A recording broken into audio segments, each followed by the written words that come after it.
पसरे चरण संताची त्यांच्या कृपादाने कथेचा विस्तारू बाबाजी सद्गुरु दास तुका कलावज्ञ ज्योतरार्थावतारो कलांकांगती ज्योतिका मोदी बकरो खला निशवादा अपनोदार दक्ष समाधिस्तमृत्युं भजे ज्ञानदेवं नमो सद्गुरो तुकया ज्ञानदीपा नमो सद्गुरु सच्चिदानंद रूपा नमो सद्गुरु भक्त कल्याण मूर्ती नमो सद्गुरु भास्करा पूर्ण कीर्ती मनोज मारुत तुल्य वेगं जितेंद्रियं बुद्धिमतां वरिष्ठं वातात्मजं वानरायुत मुख्यं श्रीरामदूतं शरणं प्रपद्ये आइए हनुमंत विराजे आइए हनुमंत विराजे आइए हनुमंत विराजे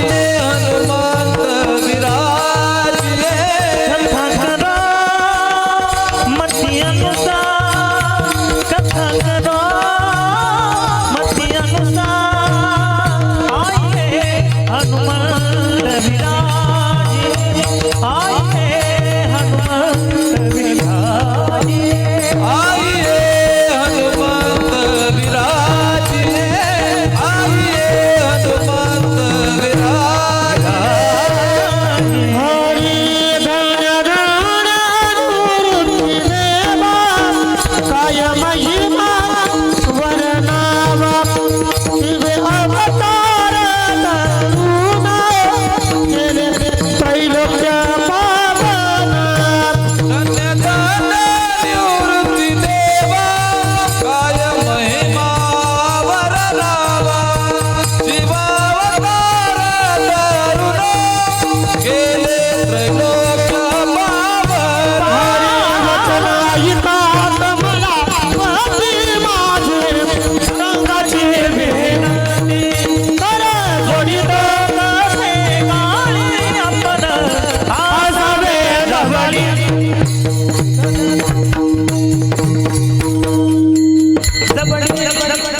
मस्तक माझा पायावरी राहो निरंतरी संतांच्या माय बाप दोन्ही जीवीचे मारावे चरण धरावे बायकाचे भावाचे लग्न बहिणीशी लावावे तरीच पावावे मोक्षपदा प्रस्तुत प्राप्त प्रसंगी प्राप्त स्थळी कीर्तन रूपी सेवेकरिता निवडलेला अभंग याचवत भूतलावरती जन्माला आलेल्या जड जीवांचा उद्धार करण्यासाठी आपला देह अखंड जिजविणारे वितराग संपन्न अखिल कोटी ब्रह्मांड नायक त्या भगवान पांडुरंग परमात्म्याचे आवडते भक्त असणारे नामदेव राया यांच्या गाथ्यातील कूट प्रकरणातील अभंग आहेत. आता प्रकरण अनेक आहे. जसं मेडिकल एक असतं त्याच्यामध्ये गोळ्या अनेक असतात त्या पद्धतीने संतांचे ग्रंथ एक असतात. बरोबर आहे. वेगवेगळ्या संतांचा स्पेशल ग्रंथ असतो पण त्याच्यामध्ये अनेक प्रकरणं असतात. आपलं कुटुंब एक असतं पण त्याच्यामध्ये अनेक प्रकारच्या मताचे लोक असतात. त्याच पद्धतीने संतांचा ग्रंथ असतो त्यामध्ये अनेक प्रकरणं असतात. त्याच्यामध्ये कूट प्रकरणातील हा अभंग आहेत. आता मी जेव्हा अभंग म्हटलो सगळे माझ्याकडे असे बघायला लागले जसं मी पाकिस्तानवरून आलोय. म्हणाल महाराज सगळी महाराज मंडळी म्हणायला लागली माय बापाला सांभाळा माय बापाला जीव लावून तुम्ही म्हणता त्यांना मारा. ठीक आहे माय बाप दोन्ही जीवीचे मारावे तेवढं मान्य आहे मला. आणि चरण कोणाच धरायला लावलं? चरण धरावे बायकोचे. पुन्हा तुम्ही म्हणाल महाराज ठीक आहे ते मान्य आहे आम्हाला पण भावाचे लग्न बहिणीशी लावावे एवढं पवित्र नात्यात आणि जो लावेल त्याला मोक्ष भेटेल म्हटले तुम्ही.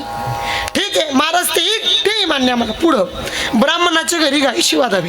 ब्राह्मणाच्या घरी तुम्ही गायीचा वध करायला होता आणि आराध्य दैवत म्हणून गाढवाला म्हणायला होतात. वर्ण नामदेव महाराज म्हणतात नामा म्हणे येतो दिशी विपरीत जरी दैवाचे तरीच घडी.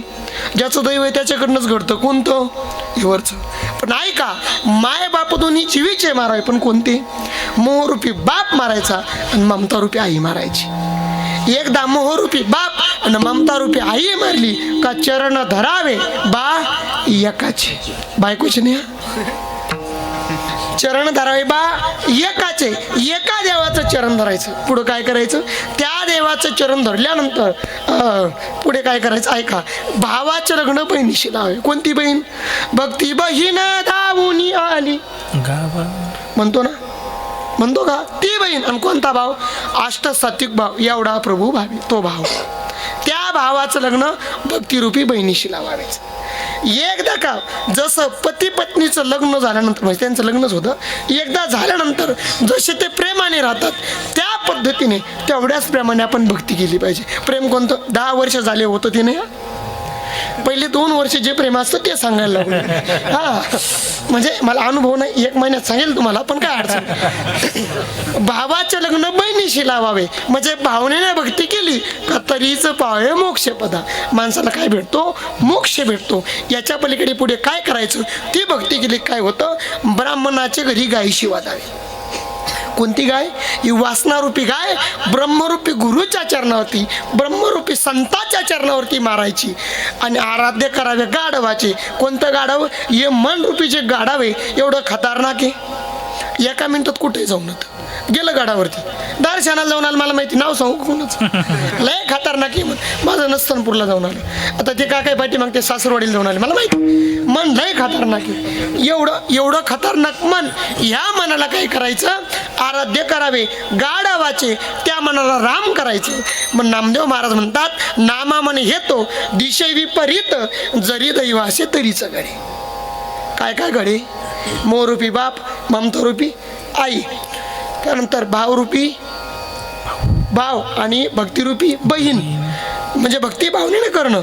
याच्या पलीकडे पुढं महाराज म्हणतात वासना आणि मन, या मनाला ताब्यात ठेवणं आणि वासनेला मारणं, हे 6 गोष्टी ज्यांच्याकडनं घडतात महाराज म्हणतात, नामा म्हणे येतो दिशे विपरीत, जरी दैवाशे तरीच घडे. ज्याचं दैव आहे त्याच्याकडनंच घडतं. कोणतं? भावनेनं भक्ती होते. एकदा का भावनेने भक्ती झाली ते सर्व गोष्टी घडतात. विठाला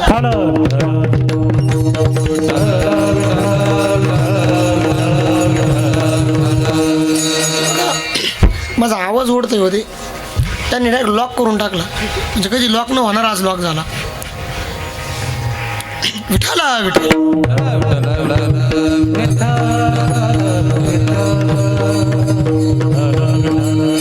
कीर्तनामुळे मी आज सकाळचं तेलगट सुद्धा खाल्लं नाही, बिस्कीच्या पुढे इथपर्यंत आलो, मध्ये जेवण केलं त्या काकाकडे तिथं, बरोबर आहे की नाही? सकाळचा कार्यक्रम झाला, डायरेक्ट निघालो. बघा, लक्ष द्या, बघा, जसं करता येईल तसं करा, तुम्हाला जसं करता येईल तसं करा, काय अडचण नाही. कारण मी साऊंड वाल्याला कधीच काही बोलत नाही. काल बोलायचं, एकदा एकाने बाबा दिलं बटन फिरवून, संपला ना आवाज. त्यांच्या हातात माझे कीर्तनकाराचे नाड्याद्वारे असतात. आम्ही जरी तुमच्या पुढे बोलत असलो ना, आमचा संपूर्ण आमची जी जादू असते आवाजाची, ती साऊंडवाल्याच्या हातात असते. एकदा जोरदार टाळी दादासाठी वाजवली पाहिजे. सुंदर साऊंड दादांचं, सुंदर नियोजन. बघा, कीर्तन सुरुवात करण्यापूर्वी अल्पसा परिहार द्यायचा असतो, तो असा की साधू संतांच्या आशीर्वादाने, भगवान पांडुरंग परमात्म्याच्या कृपेने चालत असलेला आपला पायदिंडी सोहळा श्री क्षेत्र धोडप किल्ला परिसर, सप्तशृंगी परिसर ते श्री क्षेत्र त्र्यंबकेश्वर पायदिंडी सोहळा, वर्ष 8वे. मला तरी वाटतं आपल्या दिंडीला आत्तापर्यंत 3 पुरस्कार भेटले. एकदा जोरदार टाळी या संपूर्ण मंडळीसाठी वाजवली पाहिजे. कोणती मंडळी? तुम्हीच्या दिंडीमध्ये, बरोबर आहे का नाही? आल्यापासून मला कोणी अध्यक्षही वाटला नाही, उपाध्यक्षही वाटला नाही. काहीतरी तुमच्या मनाचा मोठेपणा म्हणून तुम्ही योगेश महाराजांचा फोटो टाकलाय. का टाकला माहिती आहे का? आपल्याला जर समजा इथून चांदवडला जायचं असलं की बसचं साधन करावं लागतं, बरोबर, एसटीचं साधन करावं लागतं, तेव्हा तिथपर्यंत पोचतो. तसं निवृत्तीनाथ दादांच्या दरबारात सुरक्षित पोचायचं आहे म्हणून काहीतरी साधन केलं पाहिजे. आपण साधन केलं दिंडीचं. जसं बसमध्ये कंडक्टर ड्रायव्हर असतात तसं तुम्हाला सोबदार म्हणजे तुमचे कंडक्टर आहे आणि ड्रायव्हर म्हणजे दिंडी चालक योगेश महाराज, बरोबर आहे का नाही? त्यामुळे जसं एकदा कंडक्टर ड्रायव्हर खंबीर असले की गाडी सुखरूप चांदवडला पोचते, तसं दिंडी चालक आणि दिंडीचे चोपदार व्यवस्थित असले का दिंडी सुखरूप पोचते आणि सुखरूप रिटर्न येते. नुसती पोचत नाही, आनंदात पोचते. आणि आज आपल्या या गावामध्ये 2ऱ्या दिवसाचा मुक्काम. काहीतरी या गावाचं काहीतरी भाग्य असलं पाहिजे. आणि मला तरी वाटतं योगेश महाराजांनी सांगितलं मला, म्हणे महाराज ह्या गावाचा जर विचार केला, हे गाव परमार्थाचं राजधानी म्हणे. मी पुढे सांगून जातो अजून काय. राजधानी म्हणजे काय सांगतो. राजधानी म्हणजे जसं एखाद्या जिल्ह्याच्या वरती, महाराष्ट्राच्या वरती काहीतरी असते, तसं परमार्थ करत असताना ज्या गावामधला कधीच कोणत्याही परमार्थिक कारण नसतो खाडा, म्हणून त्या गावाचं नाव तप्पनपाडा. म्हणून म्हणून म्हणून हे कोणत्याच गोष्टीला हात येत नाही आडा, म्हणून हे तपन पाडा. म्हणून म्हणून जेवढा इथं तपन पाडा आला, सर्वांचे मनापासून आभार. सुंदर तुम्ही दिंडीचं या ठिकाणी नियोजन केलं, द्यावे तेवढे धन्यवाद थोडेत. त्यानंतर या कार्यक्रमासाठी या दुसऱ्या दिवसाची अन्नदानाची सेवा ज्यांनी केली, श्री लक्ष्मीकांत जीभाऊ देशमुख पाळे, त्यानंतर श्री धनंजय तुळशीराम पवार कळमते, त्यानंतर श्री दीपक लक्ष्मण मोरे दयाने कळवण, त्यानंतर श्री प्रकाश विलावाग कळमते, तपनपाड्याची संपूर्ण समस्त ग्रामस्थ मंडळीचं या आज सहकार्य आहेत. मला तरी वाटतं मी अनेक दिवस फिरतो, अनेक म्हणजे रोज फिरतो, पण रोजच्या फिरण्यामध्ये बऱ्याच दिवस दिंडीमध्ये मी कीर्तनही करतो, त्याबद्दल काय अडचण नाही. आता उद्या दिंडीतच कीर्तन आहे, काय अडचण नाही. पण एक आजपर्यंत जन्माला आल्यापासून तर आजपर्यंत मी एकही दिंडी बघितली नाही की एवढ्या उत्साहामध्ये कार्यक्रम करते. दिंडी जर चालून आली का एक पश्चिमेला, एक उत्तरेला, एक दक्षिणेला, 2 झोपेल, 3-4 डुकल्या घ्या, 4-5 कीर्तनकारासमोर बसले, म्हणतात बस ना खाली, काय म्हणतात कीर्तनातच लय कुठं नाव अवघड आहे. कसं आज शूटिंग लावली म्हणून बांधलेलं आहे मी, ते जर बंद केलं तर लय मोकळा कारभार होईल. अजून विठाला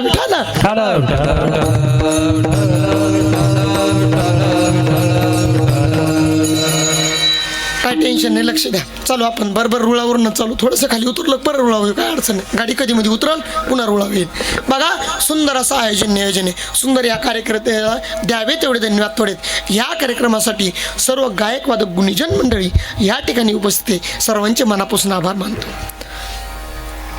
पुन्हा त्यानंतर प्रामुख्याने मृदंगसाठी आपल्या महाराष्ट्रातील सुंदर पखवाज वादक ज्यांचा अख्ख्या नाशिक जिल्ह्यामध्ये नव्हे तर जळगाव जिल्हा असेल, नगर जिल्हा असेल, पुणे जिल्हा असेल, या जिल्ह्यामध्ये ज्यांचं भरपूर मोठं नाव आहेत, आदरणीय हरिभक्तपरायण मृदंग सम्राट तालमनी वैभवजी महाराज सोरसे गुरुजी ते या ठिकाणी उपस्थित आहे, त्यांच्यासुद्धा मनापासून आभार. कसे दादा, पखवाज वाजवणं सोपं नाही आणि गायन करणंही सोपं नाही. जावे त्याच्या वंशा तेव्हाकडे, बरोबर आहे का नाही?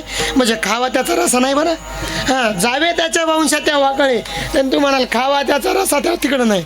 बघा मृदंग वाजवण्याकरता बोटामध्ये ताकद लागते की नाही? मृदंग वाजवण्याकरता बोटामध्ये ताकद लागते, गायन करण्याकरता कंठामध्ये ताकद लागते, कीर्तन करायचं असेल तर ओटामध्ये ताकद लागते, या सर्वांना एकत्र करायचं असेल तर माणसांच्या नोटांमध्ये ताकद लागते, त्याशिवायचं मत नाही. बरोबर आहे का नाही? मला तरी वाटतं तुमच्या नोटांमध्ये खूप ताकद असली पाहिजे, रोज गायक वादक बदलू नये. आणि विशेष म्हणजे ताकदीचं नाही, इथं ताकद नाही, तुमचं प्रेम आहे तेवढं आहे. एवढं प्रेम आहे तुमच्या दिंडीचं, एवढं प्रेम आहे. आजच्या महाराष्ट्रातल्या कीर्तनकारांनी विनंती करावं महाराजांना, महाराज आम्हाला एक सेवेचं योग द्या. ज्यांची तारीख घेण्याकरता लोक 2-2, 3-3 वर्षे वेटिंग करतात, त्या कीर्तनकाराने होऊन आपल्या दिंडी चालकांना म्हणावं की महाराज मला पुढल्या वर्षी कीर्तन द्या. त्यांचं कीर्तन तुम्हाला पाहायला भेटेल. हे जर तुम्हाला जर भाग्य प्राप्त असेल तर तुमच्या सेवेचं आहे. आज जर बघितलं बाळू महाराज गिरगावकर यांची तारीख भेटत नाही, ते स्वतःहून महाराजांना म्हटले मागच्या वर्षी की महाराज तुमच्या दिंडीत मला कीर्तन करायचं. माणसाचं नियोजन असलं पाहिजे, असं असलं पाहिजे का जो माणूस पैसे देऊन येत नाही तो नियोजन न्यायला पाहिजे. बरोबर आहे का नाही? ते तुमच्याकडून शिकलं पाहिजे, तुमच्याकडनं शिकलं पाहिजे. म्हणून फुल तर बहुत है लेकिन गुलाब जैसे नहीं, फुल तो बहुत है लेकिन गुलाब जैसे नहीं. अरे दिंडी सोडा लेके जाने वाले तो बहुत है लेकिन सप्तशृंगी माता परिसर जैसे नाही. या परिसरातले लोक जेवढी प्रामुख्याने सेवा करतात, आनंदाने निवृत्त दादांकडे जातात ना महाराज, तेवढा आनंद मला तरी वाटतं अख्ख्या वाऱ्यांमध्ये कोणतीच वारी घेत नसेल. म्हणून द्यावे तेवढे धन्यवाद थोडेत. बघा तुम्हाला ज्ञानी बनायचं असेल तर ज्ञानोबा आहेत, वैराग्य पाहिजे असेल तर तुकोबा आहे, मुक्ती पाहिजे असेल तर मुक्ताबाई, तुम्हाला संसार सुखाचा करायचा असेल तर श्रीमद भागवते, भाऊ कसा आहे हे समजून घ्यायचं असेल तर रामायण आहे, आणि जीवनामध्ये जीवनाच्या बाधा सोडवायच्या असेल तर निवृत्तीनाथ दादा आहे. म्हणून जीवनामध्ये तुम्हाला जर जीवनाच्या बाधा सोडवायच्या असेल, अडचणी सोडवायच्या असेल तर दादांच्या वारीला पाय गेलं पाहिजे. दादा म्हणजे विश्वाचे गुरु आहे, विश्वाचे गुरु असणारे दादा, त्या दादांच्या सोहळ्यामध्ये आपण पायी चालतोय. मला तरी वाटतं एक पाऊल जरी त्या सोहळ्यामध्ये चाललं तर एक यज्ञ केल्याचं पुण्य आपल्या पदरात पडत आहे. म्हणून या ठिकाणी सेवा करणारा जो व्यक्ती त्याला सुद्धा फळ भेटतंय. या ठिकाणी कीर्तन ऐकणारा जो व्यक्ती आहे त्याला सुद्धा फळ भेटतंय. म्हणून सर्वांच्या पदरामध्ये पुण्य प्राप्त होतंय. या ठिकाणी अन्नदान केलं ना, या ठिकाणी केलं तर दादांपर्यंत पोचतंय. तुम्ही म्हणाल कसं? हो, 100% पोचतंय. तुम्ही ऐकलं असेल कधी? तुम्ही जर या संतांच्या दारामध्ये अन्नदान केलं तर ते देवापर्यंत पोचत असतं. तुम्ही म्हणाल कसं महाराज? सोपं आहे. तुम्ही ऐकलं असेल, मी सांगून जातो ऐका. एक वारकरी बाबा होते, त्यांची नित्याची वारी होती. एक एकादशी आळंदी, एक एकादशी पंढरपूर. आळंदीची वारी झाली, पंढरपूरच्या दिशेने निघाले. फलटणले का पाटलाचे तर मुक्काम पडला. पाटलाचे तर मुक्काम पडल्यानंतर पाटील म्हणले, वारकरी बाबा सकाळी तुम्ही निघाले का? माझ्या आमराईमध्ये आंबे आलेत, जाताना 5 आंबे घ्या आणि पांडुरंग परमात्म्याला घेऊन जा. त्या वारकरी बाबांनी 5 आंबे घेतले, वारीच्या पंढरपूरच्या दिशेने निघाले. तिथे पोचले, दर्शन बारीमध्ये उभे राहिले. गर्दी होती, 2 वाजले होते. वारकरी बाबांना भूक लागली होती. वारकरी बाबांनी आपल्या बॅगमध्ये हात घातला, 2 आंबे काढले आणि स्वतः खाले. उरलेले 3 आंबे ते पांडुरंग परमात्म्याच्या चरणावरती ठेवले. पुन्हा बाहेर आले, फराळाचं केलं, काल्याचं कीर्तन झालं आणि परतीच्या प्रवासाला लागले. पुन्हा त्यांचा मुक्काम कुठे पडला? पाटलाची. तर हरिपाठ झाला, भोजन झालं, भजन झालं, दोघेही झोपले. झोपल्यानंतर त्या पाटलाच्या स्वप्नामध्ये जगाचा मालक आला. जगाचा मालक पाटलाच्या स्वप्नात आला. पाटलाला सांगू लागला, पाटला मला आंबे पोचले परंतु 2च पोचले. पाटील म्हटलं, गळ्यात माळ आणि पोटात काळ. माळ करायचं थोडं चुकू द्या, लोक लगेच एका मिनिटात धावून येतात. नाही कास काय चुकलं? तू ऐकून चुकत नाही का? तू काय आभाळातून टापाकला का? तुला गुगलवरून डाउनलोड केलं? माळ गळ्याचं चुकू द्या, लगेच धावून येतात सगळे. महाराज उठलं. बाबा उठा, काय म्हणताय तुम्ही? काय झालं? 2 आंबे. जगाचा मालक स्वप्नात आला आणि जगाचा मालक सांगतो 2च पोचले. तुम्ही म्हणता 3 ठेवले. त्या पांडुरंगाची शपथ घेऊन सांगतो पाटला, त्याच्या चरणावरती 3 आंबे ठेवले आणि 2 मी स्वतः खाल्ले. पुन्हा दोघे झोपले. पुन्हा पाटलाच्या स्वप्नामध्ये जगाचे मालक. पाटील म्हटले, देवा खरं खरं सांगा काय ते, मला कन्फ्यूज करू नका. त्यावेळेस जगाचा मालक सांगतो, ऐक पाटला, जे 3 आंबे माझ्या चरणावरती पाटलं वारकरी बाबाने ठेवले ना, ते पुजाऱ्याने नेले. जे माझ्या वारकऱ्याने खाले ना, ते माझ्यापर्यंत पोचले. या ठिकाणी जो वारकरी अन्नदान करतोय, जो वारकरी अन्नदान करतोय, जो वारकरी खातोय, नक्कीच देवापर्यंत पोचल्याशी राहणार नाही. म्हणून या संपूर्ण दिंडीच्या अन्नदात्यांसाठी एकदा जोरदार टाळी वाजवली पाहिजे. सुंदर सेवा बघा. या दुसऱ्या दिवसाच्या सेवेकरिता महाराजांचा अभंग घेतला. आपल्याला अभंग सोडवायचा 1 तास उरला, तेवढे 1 तासामध्ये अभंग सोडवायचा. राईट 1 तास नाही, 40च मिनटं उरले. असं वयाच्या मनानं होत असतं. 40 मिनटामध्ये आणि तुम्हाला जेवायला 30 मिनटं, 40 आणि 30 70 मिनटामध्ये राईट तुम्हाला गोदडी हॉस्पिटलला ॲडमिट करणार. अजिबात टेन्शन घेऊ नका. राईट तोपर्यंत अजिबात टेन्शन घेऊ नका. म्हणून सर्वांच्या मनापासून आभार. सेवेला पूर्ण विनंती करून सुरुवात. विठाला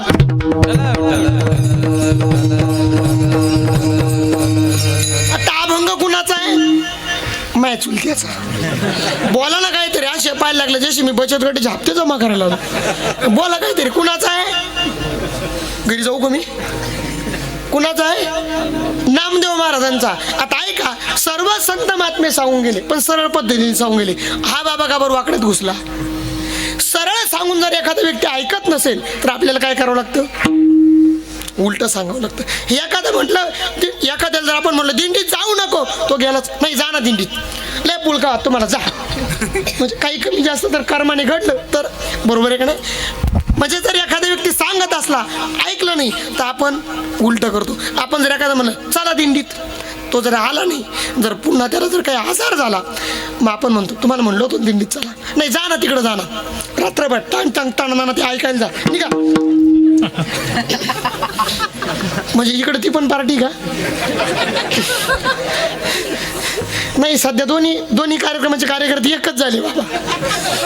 म्हणजे ते बाबाला बोलवते आणि कोण म्हणलं बाईला बोलवते? मी नाही बोललो, मला परत जायचंय. विठाला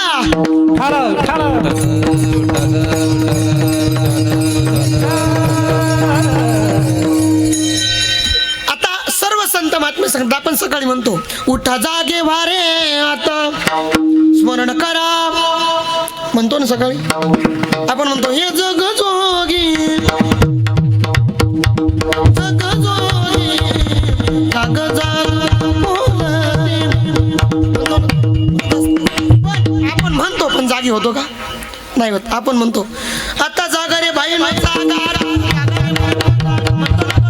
म्हणतो पण जागी होतो का नाही. आपण जागे कधी होतो माहिती का जागे कधी होतो सर्व आपलं आयुष्य संपून जातं हातात काठी येते. हे आयुष्य भरल्यासाठी तुझ्या हाती येईल काठी आयुष्य भरल्यासाठी तुझ्या हाती येईल काठी ऐश्वर्यासाठी हाती येईल काठी, ऐश्वर्यासाठी हाती येईल काठी. हे बघ चावेला भाकर रोटी भानवटी लागली हनुवटी लागली सावधान सावधान सावधान सावधान सावधान सावधान सावधान सावधान सावधान सावधान सावधान सावधान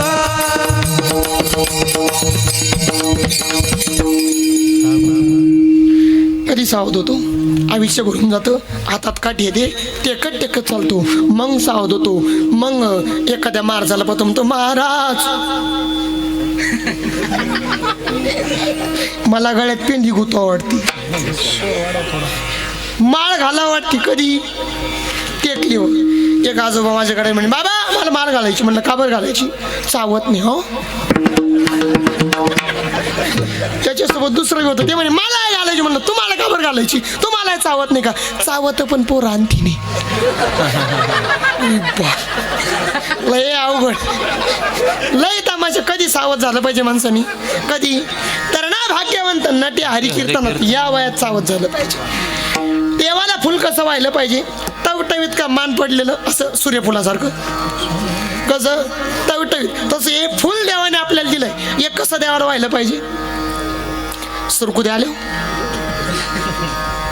टवटवीतच व्हायला पाहिजे. या रस्त्याने फास्ट गाडी जाणारी माहीत पडल्या बाजूला झालं पाहिजे का गाडी अंगावाले नाही अंगावाले दिसत नाही तू बाजूला होई ना कधी माहीत पडल्या बाजूला झालं पाहिजे ना. तर या रस्त्याने काळाची गाडी जाणारी माहीत पडल्या सावध झालं पाहिजे का काळाची गाडी बरं बोकंडी चढली सावध झालं पाहिजे मग पाहिजे काळा थांब रामकृष्ण म्हणतो थांब जमल का तेव्हा सावध तरुणपणी सावध झाला पाहिजे. तुम्ही आता तरी सावध झाली परमार्थात आली बाकीचे होतील हळूहळू. सावध झालो सावध झालो सावध झालो सावध झालो सावध झालो सावध झालो सावध झालो सावध झालो सावध झालो सावध झालो सावध झालो सावध झालो सावध झालो सावध झालो हरी चालो जागरण हरी चालो जागरण जेथे वैष्णवाचे वार जेथे वैष्णवाचे वार हरी चालो जागरणा हरी चालो जागरणा येथे वैष्णवाची वार येथे वैष्णवाची वार. सुंदर प्रमाण दिलं महाराजांनी एकदा जोरदार टाळी वाजवा महाराजांसाठी. म्हणून सुंदर गाय की दोघे मगाशी गडबडीत नाव राहून गेलं काय अडचण नाही शेवट घेऊ बघा म्हणून विठ्ठला वयाच्या मानानं माझ्या लक्षात राहत नाही आता जशी जशी दिवस जवळ राहील तस तसं लक्षात राहत विठ्ठला समज नाही आलं की इशारा करतात बाकीच्यांनी जेवण करून जा सगळ्यांना जेवणाची व्यवस्था आहे सांगूनच देऊ का काय नाही 3 तारखेला लग्न आहे ते जवळ येऊ राहिलं म्हणून इसरायला लागलो विठाला एवढं काटून टाका फक्त बघा काय विठाला विठाला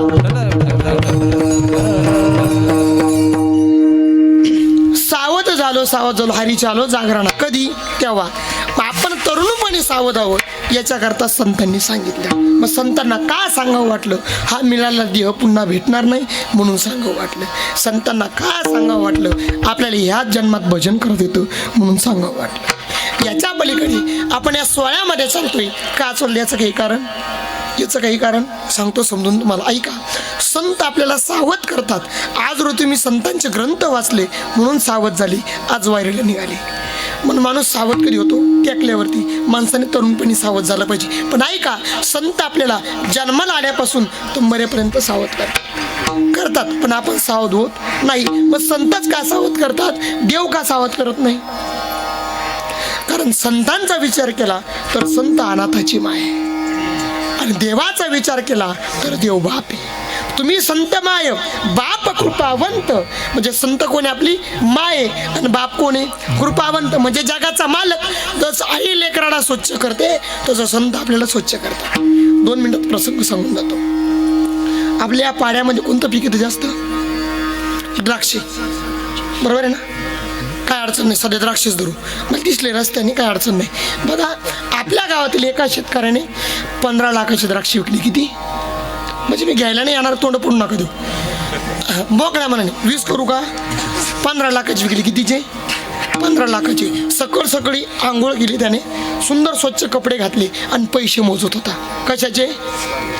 बागाचे मोजत होता. सकाळी तिथं 4 वर्षाचं पोरगं झोपेतून उठलं. आता पोरग माय झोपेतून उठल्यावरती कसं असतं ते? गंगा, यमुना, सरस्वती, नर्मदा, कावेरी, अगदी सगळ्यांना त्याच्या उगम पावलेलं असतात. म्हणजे ते कसं असतं? भरलेलं असतं. ते पोरग झोपेतून उठलं, त्याने आईकडे बघितलं. आई काय त्याला दिसे ना. मग त्याला बाप दिसला समोर. तो म्हटला, पप्पा मी आलो. कोण म्हणला? मी नाही, तो पोरगा आलो. तेवढ्यात हा आवाज बापाने ऐकला. बापाने त्या पोराकडे बघितलं. हे पोरग भरले नाही. हे जर माझ्याकडे आलं तर माझे कपडे काय करील? खराब करील. तो बाप म्हटला, एवढंच ओरडतात. नाही, जसं आहे तसं सांगितलं पाहिजे. मला काही जोर नाही आला ओरडायला. ते म्हटल्यानंतर हा आवाज कोणी ऐकला घरामध्ये?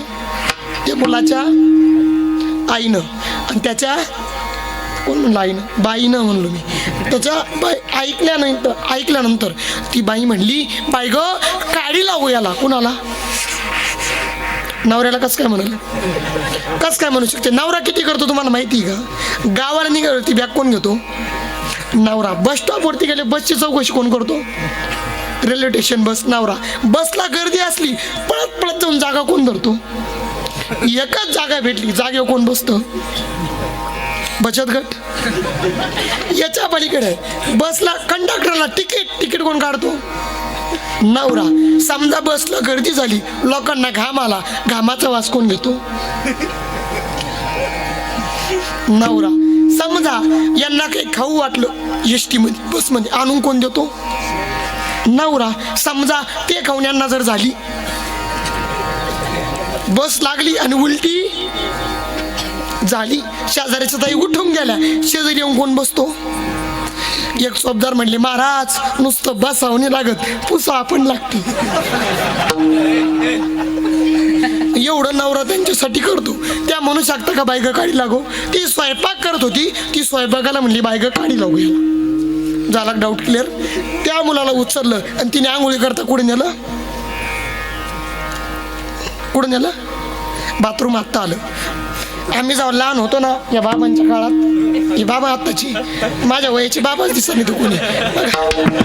हे बाबा समोरचे जाकेवाले बाबा, यांच्या वयात जेव्हा आम्ही होतो ना, लहान होतो, तेव्हा नानी होती. नानी जिथं आंघोळ गेली तिथंच पाणी जिरून जायचं. त्यानंतर मोरी आली, ती घरात गेली, तिने पाईप बाहेर काढला, आंघोळ घरात, पाणी दारात. म्हणजे आंघोळमध्ये करायची पाणी दारात.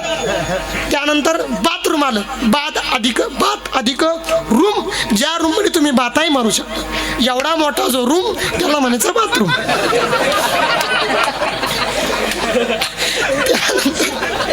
बरं तुम्ही हसून घ्या, मी चहा घेऊन येतो.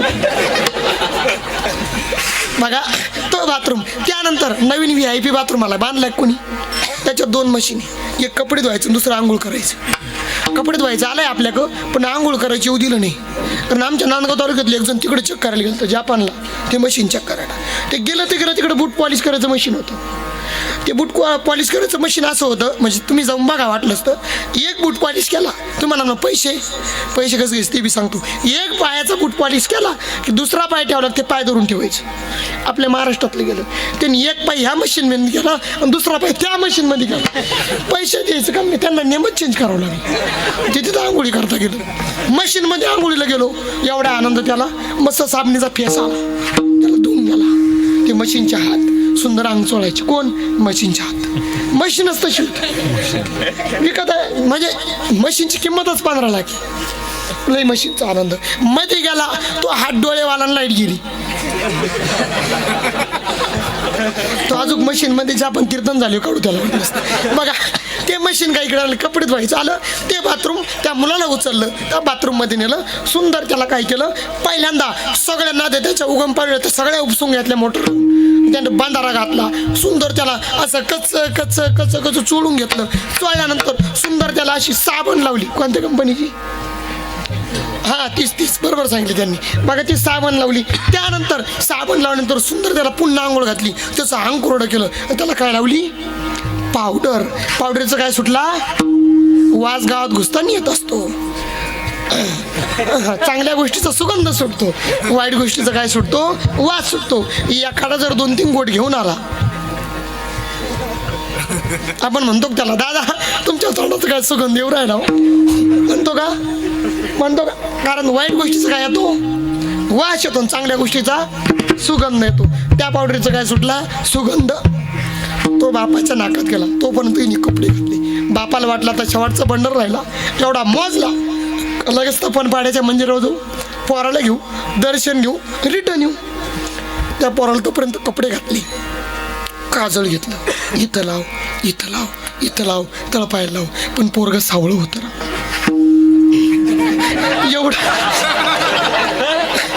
एवढं सावळं होतं,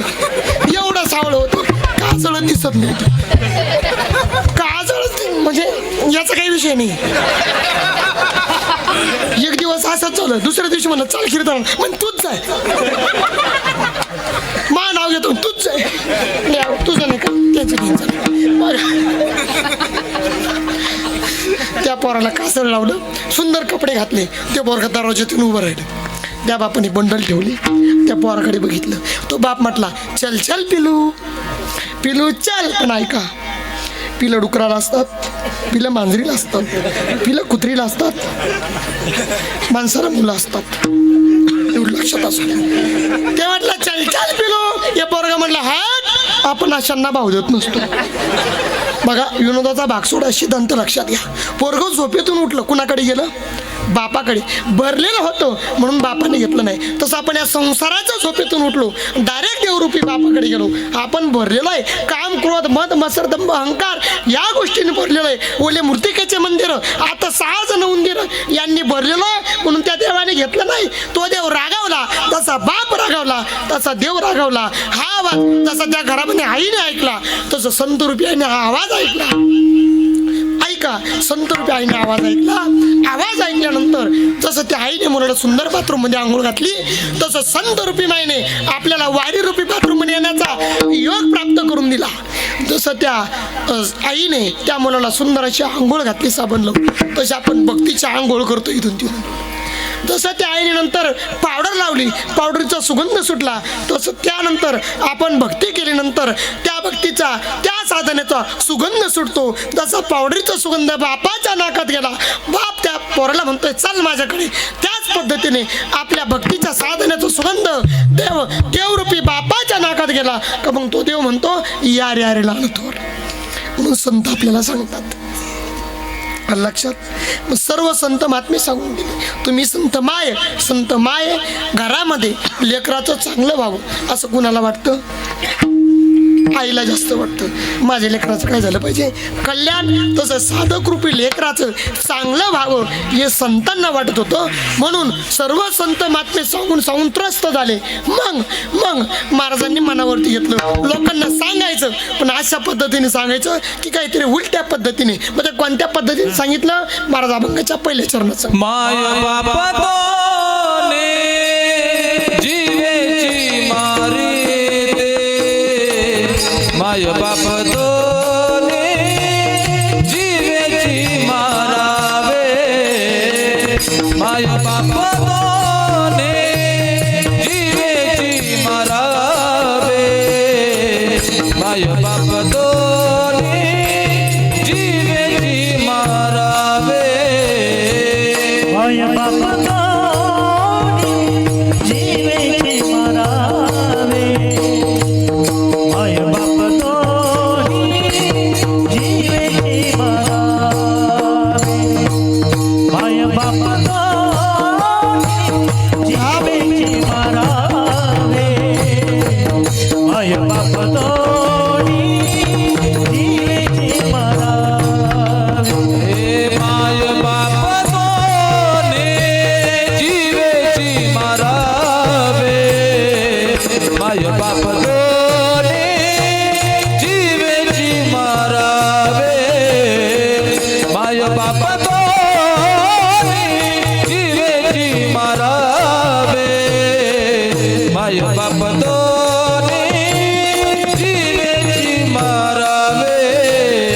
माय बाप दोन्ही जीवेची मारावे, माय बाप दोन्ही जीवेची मारावे, माय बाप दोन्ही जीवेची मारावे, माय बाप दोन्ही जीवेची मारावे. हे चरण धरावे पाय काचे, चरण धरावे पाय काचे, चरण धरावे पाय काचे, चरण धरावे पाय काचे. बाबाचे लग्न बहिणीशी लावावे, बाबाचे लग्न बहिणीशी लावावे, बाबाचे लग्न बहिणीशी लावावे, बाबाचे लग्न बहिणीशी लावावे. चरण धरावे बाये काचे, चरण धरावे बाये काचे, चरण धरावे बाये काचे, हो चरण धरावे बाये काचे. बाबाचे लग्न बहिणीशी लावावे, बाबाचे लग्न बहिणीशी लावावे, बाबाचे लग्न बहिणीशी लावावे, बाबाचे लग्न बहिणीशी लावावे, बहिणीशी लावावे. बहिणीशी लावावे. सुंदर टाळी वाजवली पाहिजे गुरुजींसाठी. सुंदर चाल म्हटली महाराजांनी. बघा, माय बाप दोन्ही जीवीचे मारावे, चरण धरावे बायकाचे. महाराज म्हणतात जीवनामध्ये ऐका, जर तुम्हाला उद्धार करून घ्यायचा असेल तर माय बाप मारावे लागेल. लोक म्हटले महाराज तोंड सांभाळून बोला, मायबाप मारायला होत आहे, ज्यांनी आम्हाला जन्म दिला त्यांना मारायला होतात. पण ऐका, बसा मध्ये या, पाणी घ्या, चहा घ्या, थंड व्हा. ज्यांना थंड पाहिजे त्यांना थंड दिलं, ज्यांना चहा पाहिजे त्यांना चहा दिला. कोणी? महाराजांनी. सगळे बसवले. मग सांगू लागले माय बाप दोन्ही मारायचे. कोणते? मोहरूपी बाप मारायचा. मग मोह एवढा खतरनाक आहे. जगाचा मालक रामचंद्र प्रभू, त्यांचे वडील, कशाचा मोह होता? तुम्ही रामकथा ऐकली नाही कधी? पुत्राचा मोह होता. पुत्राचा मोह असल्यामुळे काय झालं?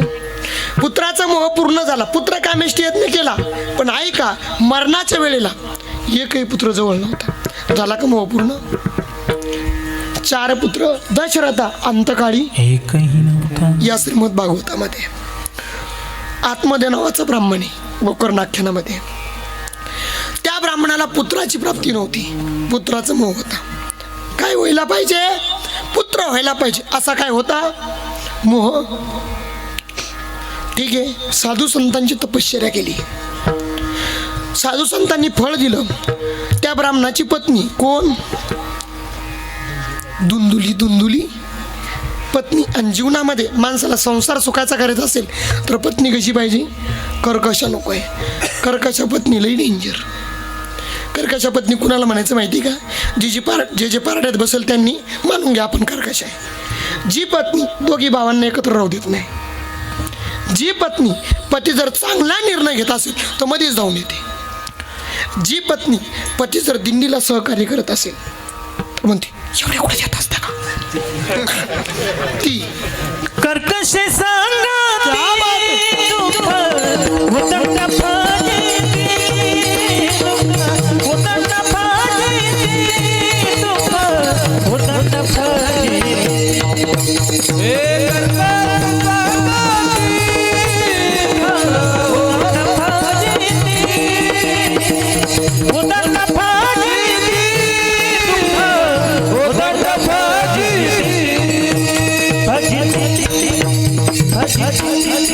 गोड. कर्कशा संघाचे दुःख. ती पत्नी कुणाला होती, या आत्मदेव नावाच्या ब्राह्मणाला. फळ दिलं तिला, महात्म्याने दिलं, तिने स्वतः खाल्लं नाही, तिने गायला टाकलं.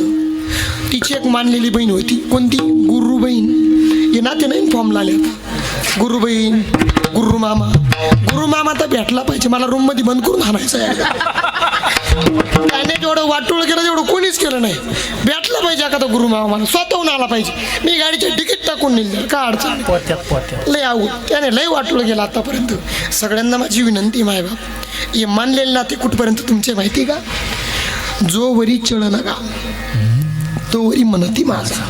जोपर्यंत तुमच्या खिशात नाणं वाजतंय ना तोपर्यंत मानलेले जमा झालेले नाते तुमच्या जवळ आहे. पण ज्या दिवशी तुमच्यावरती वेळ येईल ना, रक्ताचेच नाते तुम्हाला कामात येतील. मानलेले नाते तुमच्या जवळ राहू शकत नाही. म्हणून जीवनामध्ये रक्ताचे नाते जपायला शिका. ठीक आहे, ती गुरुबहीण होती, ती म्हणली बाई मी गर्भवती, मला पोरग झाला, तुला आणून देते, तू काय टेन्शन घेऊ नको. ठीक आहे, गाईला फळ दिलं, गोमातेने ते फळ खाऊन घेतलं, गोमातेला सुद्धा पोरगा झाला. त्याचे कान गाईसारखे होते, ते गोकर्ण महाराज. ठीक आहे, इकडे ह्या त्याची जी गुरुबहीण होती तिलाही पोरग झालं, ते पोरगीला आणून दिलं. ब्राह्मणाला आनंद होता, कशाचा, गोमातेला संतती होत नव्हती, गोमातेला वासरू होत नव्हतं, गोमातेला सुद्धा पोरग झालं आणि पत्नीला सुद्धा. पण ते पत्नीचं नव्हतं, तिच्या गुरुबहिणीच होतं. ठीक आहे, ब्राह्मणाला आनंद होता. पण काय झालं, जो गोमातेपासून झालेला होता तो तपश्चर्यासाठी निघून गेला, आणि जो तिच्या बहिणीचा आणलेला होता ना तो दुराचारी निघाला.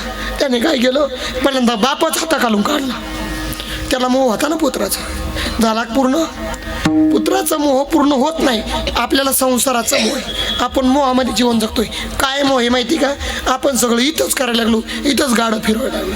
फक्त तिकडून आणायचं, इकडं ठेवायचं, इकडून उचलायचं, तिकडं नेऊन ठेवायचं. तशीच गंमत झाली.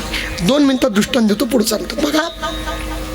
काय झालं, तुमच्याकडे मांडव परतणी करतात का, बरोबर ना, म्हणजे सारखंच आपलं तुमचं. आमच्याकडे लग्नाच्या टायमाला हळद लावतो, तुमचं कसं आहे, लग्नाच्या आधी लावता, बरं लग्नाच्या टायमाला लावतं, काय अडचण आहे. ठीक आहे, नाही ते मेले माणसं चालतात, लय जुनं झालं, आता नवीन काहीतरी पाहिजे. नवीन मार्केटचे पर्याय नाही बघा. ठीक आहे, लक्ष द्या सर्व. विठाला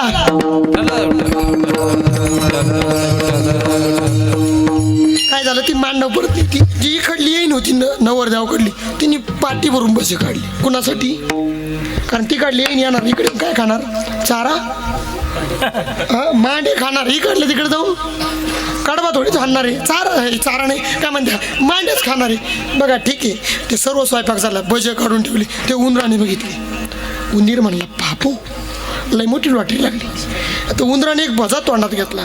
खरं सांगा तर एका भाज्यामध्ये उंदराचं भागलं असतं का नाही, त्याने तो बाजा घेतला, तुरु तुरु तुरु तुरु पळत बिळ्यात ठेवला.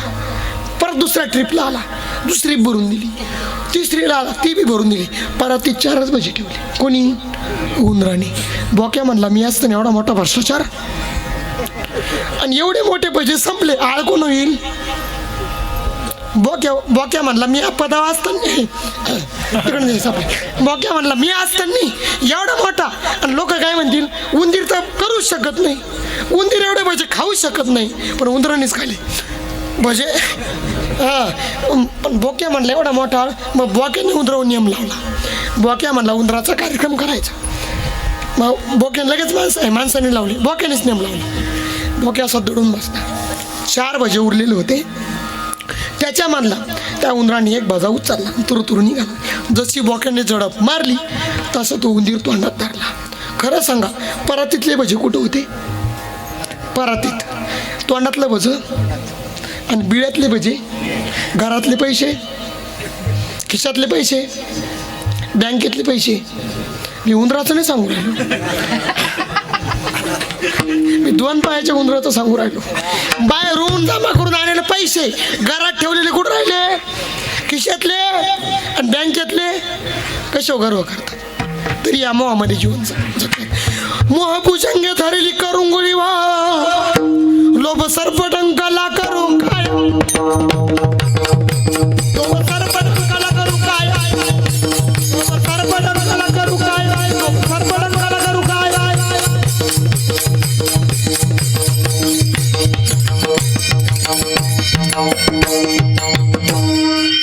मोहमाया या आविद्याच्या पिढामध्ये आपण घुसलो, जीवन जगतोय. या मोह भुजंगाने आपली करुंगळी धरली, मोहाने फक्त करुंगळी धरली, तरी आपण एवढी अडचणी करायला. आणि या लोभामध्ये जर सर्प चावला आपल्याला, लोभ सर्प, तर माणूस मासनात जातो, पण माणसाला उजरत नाही. हा मोह, या मोहापासून माणसाने या मोहाला मारलं पाहिजे, दूर राहिलं पाहिजे. ममता म्हणजे माया, ही माया माणसाला रडवते. एवढी डेंजर माया ही, एवढी डेंजर. 11 मिनिटात सगळी माया सांगतो आता बघा. एवढी डेंजर. आपण सकाळी म्हणतो ना, प्रिय माया प्रमाला खरे म्हणता मी माझेनी घरे येतो, संपत्तीचे साचुकारे. ही माया एवढी खतरनाक आहे. पर या माया भ्रमे कैसा केला गुंता, न पुरती संचिता भोगिता भोगा. या मायेमध्ये आपण गुंतलो ना, आपला भ्रम लागला. हे माझ्यासाठी करतील, ते माझ्यासाठी करतील, पण कोणीच कोणासाठी करीत नाही. एवढा ही ममता डेंजर आहे. या ममतेला मारायचं. हे दोघं मायबाप मारले तर काय करायचं? चरण धरावे बा एकाची, एका देवाचं चरण धरायचं. म्हणजे काय करायचं? भक्ती करायची त्या देवाचं चरण धरून. नाही तर मग तुम्ही जर शेतामध्ये एक वांग्याची सरी, एक तुरीची सरी, एक द्राक्षाची सरी, अशा जर सऱ्या लावल्या, तुम्हाला पैसा भेटेल का? मोबदला भेटेल का? तसं भक्ती करत असताना तुम्ही जर ठरलं 1 तास महादेवाची, 1 तास शिवाची, नाही महादेव शिव एकच, हां 1 तास देवीची, 1 तास म्हसोबाची, 1 तास बिरोबाची, 1 तास सैलानी बाबाची, जर अशा भक्ती केल्या तर जमल का? जमल का? नाही. देव बिले खतरनाक, काय काय देव अंगात येतात. नाही सांगितलं असतं, पण कॅमेरा चालू, काय अडचण नाही बघा. काही काही देव अंगात सुद्धा येतात, बरोबर आहे का नाही? येतात. हां म्हणजे बाकीचे नियम करून, तपश्चर्या करून, पायीवारी करून कधी त्यांच्या स्वप्नात नाही. हे बिचारायच्या 8-8 दिवस आंघोळी नाही, तरी टंगडंग टकडंग यात्रा असली का लगेच चालू, लय अवघड आहे. बघा ठीक आहे, एका देवाची भक्ती करायची. एक गाव आम्ही विठोबाचे नाम आणि कापे काम नाही आता, म्हणून चरण धरावे बा एकाचे. पुढे काय करायचं? मग त्या देवाचं चरण धरायचं.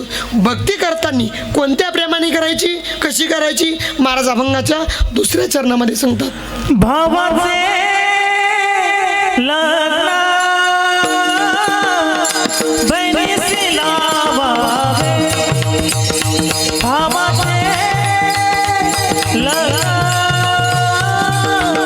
बहिणीशी लावावे. बाबाचे लग्न बहिणीशी लावावे, बाबाचे लग्न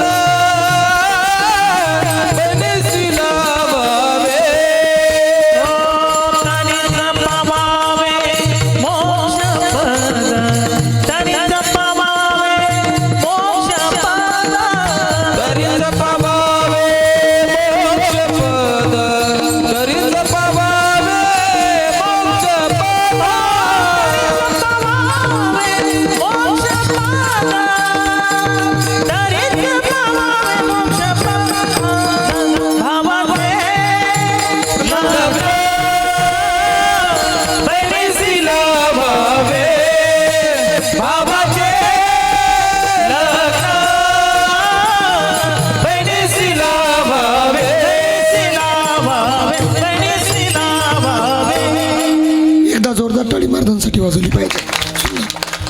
भावाचं लग्न बहिणीशी लावावे तरीच पाहावे मोक्षपदा. काय करायचं भक्ती करताना भावनेनं करायची. म्हणजे जसा विवाह होतो बहीण भावाचं जसं प्रेम असतं तसं पती पत्नीचं प्रेम असतं त्याच प्रेमाने आपण भक्ती केली पाहिजे तरीच पाहावे मोक्षपदा. माणूस मोक्षपदाला प्राप्त होतो. पुढं काय करायचं? ब्राह्मणाच्या घरी गायीशी वाधावे आराध्य करावे गाढवाचे. ब्राह्मणाच्या घरी वासना रूपी काय मारायची? कोणती वासना? वासना वडाळ गाय एवढी वडाळ.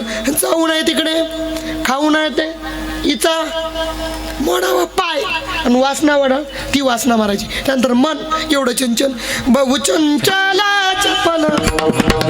काय करायचं?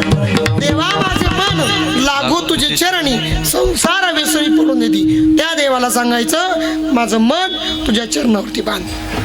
मन नामदेव महाराज म्हणतात नामा मन येतो दिशे विपरीत जरी दैव असेल तरीच घडे. ज्याचं दैव आहे त्याच्याकडनंच घडतं. काय घडतं? भावाचे लग्न बहिणीशी लावावे तरीच पाहे मोक्षपदा. विठोबा रकुमाई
सर्वांनी हात वरती एकदा करा. जोरदार टाळी या मंडळीसाठी वाजवली पाहिजे. सर्वांनी हात वरती करा.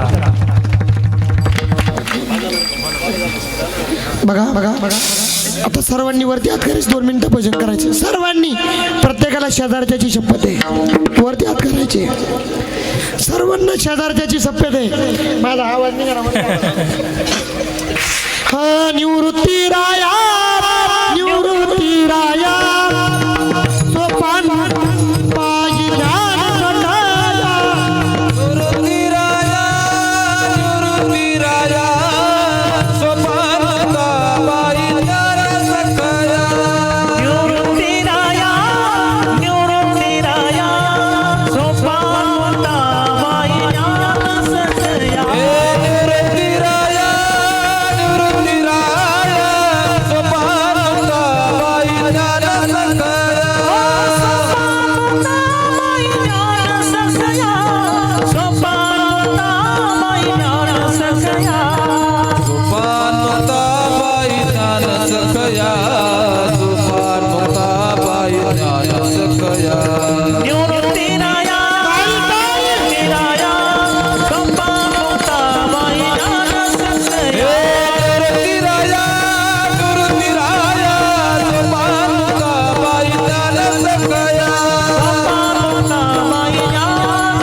केला.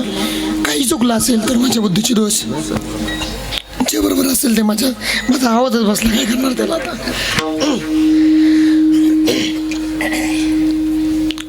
म्हणून आज नामदेवरायांचा अभंग घेऊन सोडवण्याचा प्रयत्न केला.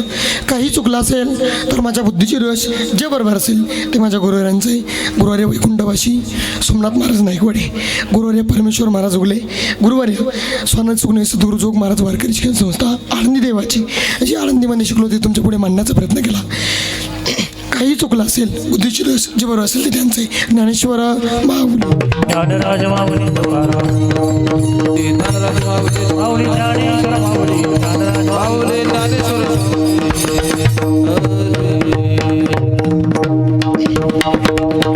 म्हणून सर्व मंडळीने सुंदर असं आयोजन नियोजन केलं. द्यावे तेवढे धन्यवाद थोडे. या कार्यक्रमासाठी आवर्जून उपस्थित असलेली महाराष्ट्रातील तोलामालाची गुणीजन मंडळी, त्यामध्ये प्रामुख्याने परममित्र आदरणीय हरिभक्तपारायण संगीत विशारद गायन सम्राट सोपान महाराज खैरनार वडाळी भुई, एकदा जोरदार टाळी त्यांच्यासाठी. त्यानंतर नवनाथ महाराज चव्हाण, एकदा जोरदार टाळी त्यांच्यासाठी वाजवली पाहिजे. त्यानंतर मृदंगासाठी पुरुषोत्तम महाराज झोपळे, एकदा जोरदार टाळी त्यांच्यासाठी वाजवली पाहिजे. त्यानंतर वैभवजी महाराज सुरसे, एकदा जोरदार टाळी त्यांच्यासाठी वाजवली पाहिजे. एकदा या संपूर्ण दिंडीमध्ये जेवढे कार्यकर्ते, दिंडीसाठी मदत करणारे, दान देणारे, सर्वांसाठी एकदा जोरदार टाळी वाजवली पाहिजे. म्हणून सर्वांनी भजन केलं, खूप आनंद वाटला. पण काय झालं, वाघ जखमी झाला, त्याला काय करणार. कसं आहे, बिबट्या तो आला बघा, बिबट्या म्हणजे आला नाही. जसं बिबट्या धोका देतो कधी, तसं वाघाने धोका दिला, काही अडचण नाही. बघा, फिर मिलेंगे आगे त्र्यंबक में. बघा, म्हणून सर्वांनी आनंद घेत चला, वारीमध्ये चला. काही चुकलं असेल माफी, माझा टाइम संपला. शेवेला पूर्ण विराम. विठ्ठल जय जय विठ्ठल, जय विठ्ठल, जय जय विठ्ठल.